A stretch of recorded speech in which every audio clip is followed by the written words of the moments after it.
quoi ressemble ce Laval, eh bien, mon guide est là pour vous prendre par la main et vous faire déambuler à travers les venelles et ruelles. C'est ça, mon Seb? Oui, Laval, c'est un peu comme l'eau qui dort. Il ne faut pas s'y fier. Parce que sous des airs un peu trop sages, la ville a donné naissance, on l'a dit à Alain Jarbeau, on l'a dit au douanier Rousseau, mais aussi à Alfred Jarry, le père d'Ubu, ainsi qu'Ambroise Paré, le père de la chirurgie moderne. Tout cela ne fait pas une ville, allez-vous me dire, mais vous allez voir qu'il faut absolument s'arrêter ici et vous allez découvrir le lacis de petites ruelles de la vieille ville et vous allez vous rendre compte, vous allez vous en rendre compte que vous avez eu tort de ne pas encore venir à Laval. Surplombant fièrement les rives de la Mayenne et son pont vieux, le vieux château de Laval est une véritable invitation à la contemplation et offre un spectacle de toute beauté. Situé en plein cœur du quartier médiéval avec ses ruelles étroites et ses maisons typiques, ce patrimoine fait l'identité et la fierté de tous les habitants. Cette fierté, Stéphane en a fait une vocation. Enfant du pays, il est devenu médiateur du service du patrimoine de la ville. Il nous emmène à la découverte de l'emblème de Laval, son vieux château, autour duquel s'articule toute la ville. C'est ici que véritablement va commencer l'histoire de notre ville au début du XIe siècle, car c'est la fondation de ce château qui va déterminer la fondation de la ville. La cour principale du vieux château ouvre sur ce grand logis. Sur la façade, de hautes fenêtres entravées en tuffeau dévoilent des décors sculptés particulièrement riches, ornés de motifs antiques qui datent, eux, de la Renaissance. En effet, au XVIe siècle, cette façade aujourd'hui prestigieuse avait un tout autre aspect. L'ensemble de ces murs était enduit et peint en faux appareils imitant la pierre de construction. Donc on avait, avec ces travées, un ensemble très kitschissime qui renvoyait un petit peu à la position sociale des comtes de Laval à cette époque. Au pied du château, des vestiges de murs en pierre forment un petit rectangle auquel les visiteurs ne prêtent pas forcément attention. C'est en fait un témoignage archéologique de ce qu'était le château à sa création. On a affaire à ce qu'on appelle le domicilium, c'est-à-dire la première résidence seigneuriale où habitaient les tout premiers seigneurs de Laval au XIe siècle. À l'étage inférieur du logis seigneurial, on découvre un autre trésor du vieux château. Une chapelle romane du XIIe, dotée de magnifiques voûtes d'arêtes soutenues par des colonnes finement sculptées. Et c'est ici qu'en 1987, on a fait une découverte archéologique majeure. La sépulture d'Anne d'Allègre, comtesse de Laval, enterrée ici dans un cercueil de plomb parce qu'elle était de confession protestante.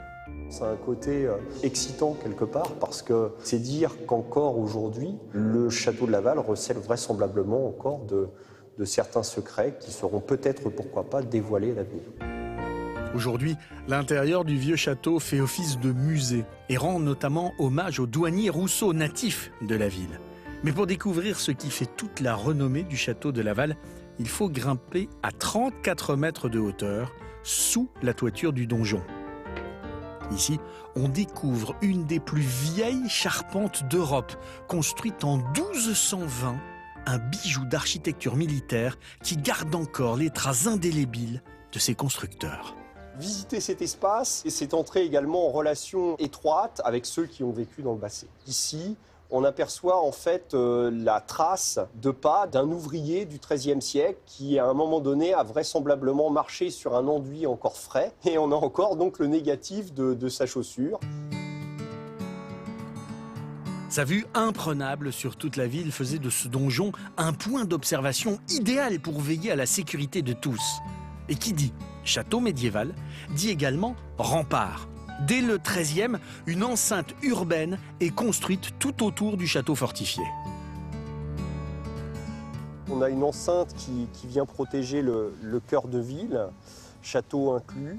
Une enceinte longue d'1 kilomètre, dotée de 3 portes fortifiées. Et une seule de ces portes subsiste encore, la porte Becheresse, flanquée de 2 tours imposantes. C'est dans celle de droite que naquit le douanier Rousseau en 1844. Au-dessus de l'archère centrale, une pierre calcaire blanche dénote, et pour cause, c'est un vestige de la Bastille.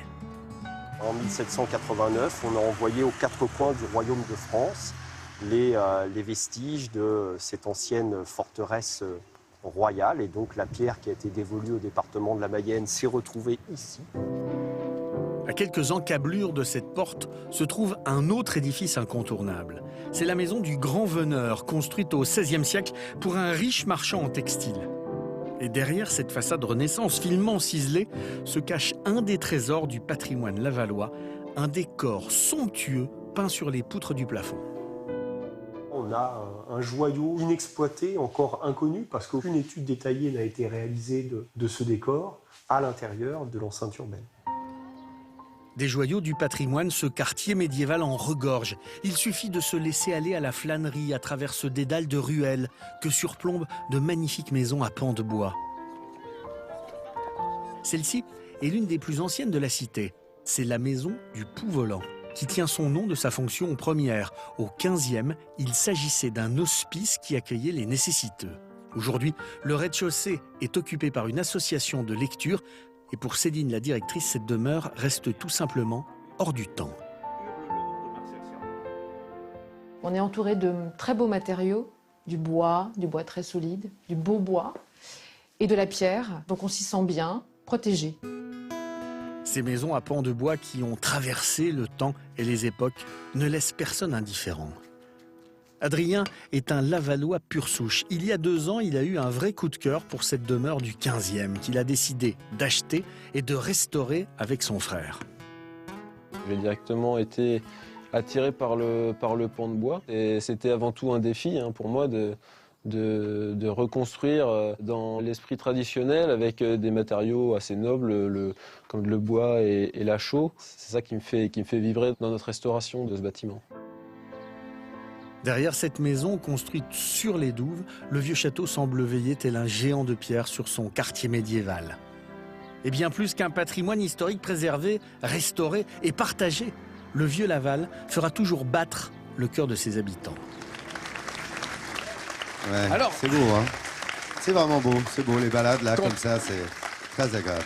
Quand on parle du vieux Laval, il est quand même relativement jeune parce que la ville n'est pas une des plus âgées de France. Laval a 1000 ans, elle a été fondée au XIe siècle et c'est grâce au château ainsi qu'aux moines qui sont arrivés ici que la ville s'est développée. Elle a été anglaise pendant la guerre de 100 ans. Elle a été reconstruite au XVe et la porte Becheresse qu'on a vue dans le sujet est le seul vestige des fortifications des 4 entrées qui permettaient l'accès à la cité. Et dans cette porte Becheresse que l'on découvre là, eh bien, je voulais revenir juste sur cette pierre de la Bastille qu'on peut apercevoir là. Parce qu'il y en a dans tous les départements de France, dans 83 départements créés par la Révolution. Pierre-François Pallois, qui était un maître maçon, a été lui chargé de démolir la Bastille.